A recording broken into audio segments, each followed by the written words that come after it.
ಮೈಸೂರಿನ ಕಲುಷಿತ ನೀರಿನಿಂದ ಕಾವೇರಿಗೆ ಕಂಟಕ ವಿಚಾರ ಸತತ ವರದಿಗಳ ಬಳಿಕ ಮಂಡ್ಯ ಜಿಲ್ಲಾಡಳಿತ ಎಚ್ಚೆತ್ತುಕೊಂಡಿದೆ. ಸ್ಥಳಕ್ಕೆ ಮಂಡ್ಯ ಜಿಲ್ಲಾಡಳಿತದ ಅಧಿಕಾರಿಗಳ ತಂಡ ಭೇಟಿಯನ್ನ ಕೊಟ್ಟಿದೆ. ಡಿಸಿಎಂ, ಜಿಲ್ಲಾ ಪಂಚಾಯಿತಿ ಸಿಇಒ ನೇತೃತ್ವದಲ್ಲಿ ಹಲವು ಅಧಿಕಾರಿಗಳು ಸ್ಥಳಕ್ಕೆ ಭೇಟಿಯನ್ನ ಕೊಟ್ಟಿದ್ದಾರೆ. ಸ್ಥಳ ಪರಿಶೀಲನೆಯನ್ನ ನಡೆಸಿ ಸಮಸ್ಯೆಗೆ ಕ್ರಮ ಕೈಗೊಳ್ಳೋಕೆ ಅಧಿಕಾರಿಗಳಿಗೆ ಸೂಚನೆಯನ್ನ ನೀಡಲಾಗಿದೆ. ನದಿಗೆ ಮೈಸೂರಿನ ಕೊಳಚೆ ನೀರು ಸೇರ್ಪಡೆ ಆಗದಂತೆ ಕ್ರಮಕ್ಕೆ ತಾಕೀತು ಮಾಡಲಾಗಿದೆ.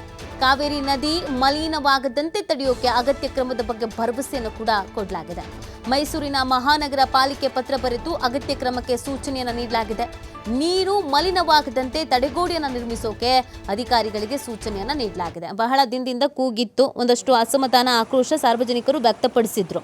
ಇನ್ನು ಮೈಸೂರಿನಲ್ಲಿ ನೀರು ಕಲುಷಿತ ಆಗಿ ಏನೆಲ್ಲ ಸಮಸ್ಯೆ ಆಗಿತ್ತು, ಜೀವ ಹೋಗಿತ್ತು ಅನ್ನೋದು ಕೂಡ ಗಮನದಲ್ಲಿದ್ರು. ಅಧಿಕಾರಿಗಳು ಸ್ಥಳಕ್ಕೆ ಬಂದಿರಲ್ಲ, ನಿರ್ಲಕ್ಷ್ಯ ತೋರಿಸ್ತಿದ್ದಾರೆ ಅನ್ನೋದ್ರ ಬಗ್ಗೆ TV5 ಕೂಡ ವರದಿಯನ್ನು ಬಿತ್ತರಿಸಿತ್ತು. ಫೈನಲಿ ಎಚ್ಚೆತ್ತುಕೊಂಡಿದ್ದಾರೆ ಅಧಿಕಾರಿಗಳು, ಸ್ಥಳಕ್ಕೆ ಬಂದಿದ್ದಾರೆ. ಏನು ಸಮಸ್ಯೆ ಆಗ್ತಿದೆ, ಏನು ಎತ್ತ ಎಲ್ಲ ನೋಡ್ಕೊಂಡು ಹೋಗಿದ್ದಾರೆ. ಆದಷ್ಟು ಬೇಗ ಶಾಶ್ವತ ಪರಿಹಾರವನ್ನು ಕಲ್ಪಿಸಿಕೊಳ್ಬೇಕು ಅಂತ ಕೂಡ ಒಂದಷ್ಟು ಸೂಚನೆಗಳನ್ನು ನೀಡಿದ್ದಾರೆ.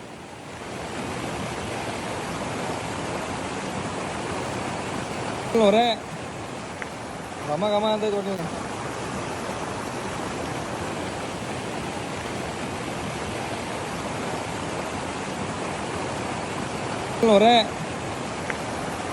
ಅಂತ